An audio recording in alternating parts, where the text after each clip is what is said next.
Railway స్టేషన్లో ఒక బిచ్చగాడు ఉండేవాడు. అతను వచ్చిపోయే రైళ్లలో కూర్చున్న ప్రయాణికులను అడుక్కుంటూ తన కడుపు నింపుకునేవాడు. ఒకరోజు అతను అడుక్కుంటున్నప్పుడు సూటు బూటు ధరించిన ఒక పొడవైన వ్యక్తిని చూశాడు.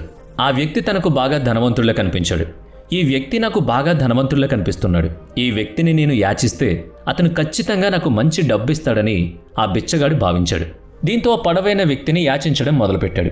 బిచ్చగాడిని చూసి ఆ పొడవైన వ్యక్తి, మీరు ఎప్పుడూ యాచిస్తూనే ఉంటారు, కానీ మీరు ఎప్పుడైనా ఎవరికైనా ఏదైనా ఇవ్వగలరా? పోనీ ఎప్పుడైనా ఇచ్చారా అని అడిగాడు. బిచ్చగాడు, సార్, నేను బిచ్చగాడిని. నేను ఎల్లప్పుడూ ప్రజల నుంచి అడుక్కుంటూనే ఉంటాను, అంటే యాచిస్తూ ఉంటాను. నాకు ఎవ్వరికీ ఏమీ ఇచ్చే ధైర్యం లేదు. ఆ పొడవైన వ్యక్తి, మీరు ఎవరికీ ఏమీ ఇవ్వలేనప్పుడు మీకు యాచించే హక్కు కూడా లేదు అని అంటాడు. నేను వ్యాపారవేత్తని కాబట్టి నేను లావాదేవీలను మాత్రమే నమ్ముతాను. మీరు నాకు ఏదైనా ఇవ్వగలను అంటేనే నేను మీకు ప్రతిఫలంగా ఏదైనా ఇస్తాను అని చెప్పి వెళ్ళిపోయాడు. ఇంతలో బిచ్చగాడు ఆ వ్యక్తి చెప్పిన దాని గురించి ఆలోచించడం మొదలుపెట్టాడు. అతను చెప్పింది ఆ బిచ్చగాడి హృదయాన్ని తాకింది. నేను ఎవరికీ ఏమీ ఇవ్వలేనందున నాకు భిక్షంలో ఎక్కువ డబ్బు రావట్లేదేమోనే అనుకున్నాడు. నేను బిచ్చగాడిని కాబట్టి నేను ఎవ్వరికీ ఏమీ ఇవ్వడానికి అర్హుణ్ణి కాదు, కానీ నేను ఎంతకాలం ప్రజలకు ఏమి ఇవ్వకుండా ఇలా యాచిస్తూనే ఉంటాను అని ఆలోచిస్తూ ఉన్నాడు. కొంతసేపు ఆలోచించిన తర్వాత ఆ బిచ్చగాడు తనకు ఎవరు భిక్ష ఇస్తే వారికి ఏదైనా ఇవ్వాలని నిర్ణయించుకున్నాడు. కానీ అతనే ఓ భిక్షగాడు. తాను తనకు వచ్చిన భిక్షకు బదులుగా ఇతరులకు ఏమివ్వగలడు? దీని గురించి ఆలోచిస్తూ 2 రోజులు గడిచిపోయాయి. కానీ అతని ప్రశ్నకు మాత్రం సమాధానం రాలేదు. 3వ రోజు అతను స్టేషన్ దగ్గర కూర్చున్నప్పుడు స్టేషన్ చుట్టూ ఉన్న మొక్కలపై వికసించిన కొన్ని పువ్వులను చూశాడు. భిక్షకు బదులుగా ప్రజలకు కొన్ని పువ్వులు ఎందుకు ఇవ్వకూడదు అనుకున్నాడు. అతనికి ఆ ఆలోచన నచ్చి అక్కడి నుంచి కొన్ని పువ్వులను కోసుకున్నాడు. ఒకరోజు అతను రైల్లో భిక్షాటనకు వెళ్ళాడు. ఎవరైనా అతనికి భిక్ష ఇచ్చినప్పుడల్లా ఆ భిక్ష ఇచ్చిన వ్యక్తికి కొన్ని పువ్వులు ఇచ్చేవాడు. అనుకున్నట్టుగానే ప్రజలు ఆ పువ్వులను తీసుకునేవాళ్ళు. ఇక ఇదేదో బావుందని బిచ్చగాడు ప్రతిరోజు పువ్వులు కోసి భిక్షకు బదులుగా ప్రజలకు పంచేవాడు. కొన్ని రోజుల్లో ఇప్పుడు చాలామంది తనకు భిక్ష ఇవ్వడం ప్రారంభించారని గ్రహించాడు. తను స్టేషన్ దగ్గర ఉన్న అన్ని పువ్వులను కోసి తెచ్చేవాడు. అతని దగ్గర పువ్వులు ఉన్నంత వరకు చాలామంది అతనికి భిక్ష ఇచ్చేవాళ్ళు. కానీ పువ్వులు పంచడం పూర్తయిన తర్వాత అతనికి భిక్ష లభించడం కూడా తగ్గింది. ఒకరోజు అతను భిక్షాటన చేస్తున్నప్పుడు అదే పొడవైన వ్యక్తి రైల్లో మళ్లీ కూర్చుని కనిపించాడు. అతని కారణంగా భిక్షకు బదులుగా పువ్వులు ఇవ్వాలని ప్రేరణ పొందాడు. వెంటనే ఆ వ్యక్తి దగ్గరకు వెళ్ళి, ఈరోజు నీకు ఇవ్వటానికి నా దగ్గర కొన్ని పువ్వులున్నాయి. నువ్వు నాకు భిక్ష ఇస్తే దానికి బదులుగా నేను నీకు కొన్ని పువ్వులు ఇస్తాను అని అంటాడు. ఆ పొడవైన వ్యక్తి అతడికి భిక్ష రూపంలో కొంత డబ్బు ఇచ్చాడు. బదులుగా బిచ్చగాడు అతనికి కొన్ని పువ్వులు ఇచ్చాడు. ఆ పొడవైన వ్యక్తికి ఆ ఆలోచన చాలా నచ్చింది.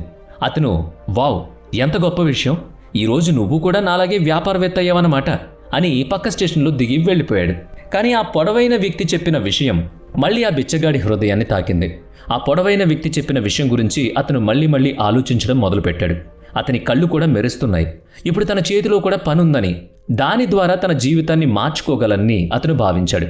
అతను వెంటనే రైలు దిగి ఆకాశం వైపు చూస్తూ చాలా బిగ్గరగా అన్నాడు, ఇకపై నేను బిచ్చగాణ్ణి కాదు, నేను ఒక వ్యాపారవేత్తని. నేను కూడా ధనవంతుణ్ణి కాగలను. పక్కనే ఉన్న జనాలు అతన్ని చూడగానే బహుశా ఈ బిచ్చగాడికి పిచ్చెక్కింది అనుకున్నారు. కానీ 6 నెలల తర్వాత సూటు బూటు ధరించిన 2 వ్యక్తులు ఒకే స్టేషన్లో ప్రయాణిస్తున్నారు. ఇద్దరూ ఒకరినొకరు చూసినప్పుడు హ్యాండ్ షేక్ చేసుకున్నారు. అందులో ఒకరు, మీరు నన్ను గుర్తుపట్టారా అని అడిగాడు. రెండో వ్యక్తి, లేదు, బహుశా మనం మొదటిసారి కలుస్తున్నాం అనుకుంటా అని అన్నాడు. లేదు, మీకు గుర్తులేదా? మనం మొదటిసారి కాదు, 3వసారి కలుస్తున్నాం అని రెండో వ్యక్తి అన్నాడు. మనం మొదట 2 సార్లు ఎప్పుడు కలిసాం? నాకు గుర్తులేదు అని అన్నాడు మొదటి వ్యక్తి. ఇంకో వ్యక్తి నవ్వి, మనం ఈ రైల్లో ఇంతకు ముందు 2 సార్లు కలిసాం. జీవితంలో నేను ఏం చెయ్యాలో మొదటి సమావేశంలో నువ్వు చెప్పిన అదే బిచ్చగాడిని నేను. 2వ సమావేశంలో నేను నిజంగా ఎవరో నువ్వు నాకు తెలియజేశావు అన్నాడు. రెండవ వ్యక్తి నవ్వి, ఓహో, నాకు గుర్తొచ్చింది, నేనొకసారి భిక్ష ఇవ్వడానికి నిరాకరించిన అదే బిచ్చగాడివి కదా నువ్వు అని అన్నాడు. రెండోసారి నీ నుంచి నేను కొన్ని పువ్వులు కొన్నాను, కానీ ఈరోజు ఈ సూటు బూట్లలో నువ్వు ఎక్కడికి వెళుతున్నావు అని అడిగాడు. అప్పుడు మొదటి వ్యక్తి, అవును, నేను అదే బిచ్చగాడిని, కానీ ఈరోజు నేను ఒక పెద్ద పూల వ్యాపారిని. నేను అదే వ్యాపారం కోసం మరొక నగరానికి వెళుతున్నాను అన్నాడు. కొంత విరామం తర్వాత అతను ఇలా అన్నాడు, మొదటి సమావేశంలో మీరు ప్రకృతి నియమం గురించి నాకు చెప్పారు. దాని ప్రకారం మనం ఏదైనా చెయ్యాలి, అప్పుడే మనకు ఏదో ఒకటి లభిస్తుంది. ఈ పరమార్థం నాకు అర్థమైంది. నేను దాన్ని బాగా గ్రహించాను. కానీ నేను ఒకప్పుడు నన్ను నేను బిచ్చగాడిగా భావించాను. నేను దీనికంటే ఎదగాలని ఎప్పుడూ అనుకోలేదు, కోరుకోలేదు. నేను మిమ్మల్ని 2వసారి కలిసినప్పుడు నేను వ్యాపారవేత్తనయ్యానని మీరు నాకు చెప్పే వరకు నాకు తెలియలేదు. నేను నిజంగా బిచ్చగాడిని కాదని వ్యాపారవేత్తనయ్యానని ఆ రోజు నాకు అర్థమైంది. ప్రజలు నాకు భిక్ష ఇవ్వడం లేదు, కానీ ఆ పువ్వుల ధరను చెల్లిస్తున్నారని అర్థం చేసుకున్నాను. అందరూ నా పువ్వులను ఎందుకు కొన్నారు అంటే వారికి ఇంతకంటే తక్కువ ధరకు పువ్వులు ఎక్కడా కూడా దొరకవు కాబట్టి. ఆ రోజున నేను ప్రజల దృష్టిలో ఓ చిన్న వ్యాపారవేత్తని, కానీ నా దృష్టిలో నేను బిచ్చగాణ్ణి. మీరు ఈ సత్యాన్ని చెప్పిన తర్వాత నేను చిన్న వ్యాపారినని అర్థమైంది. రైల్లో పూలు పంచి సేకరించిన డబ్బుతో నేను చాలా పూలు కొనుక్కుని పూల వ్యాపారిని అయ్యాను. ఇక్కడ ప్రజలకు పూలంటే చాలా ఇష్టం.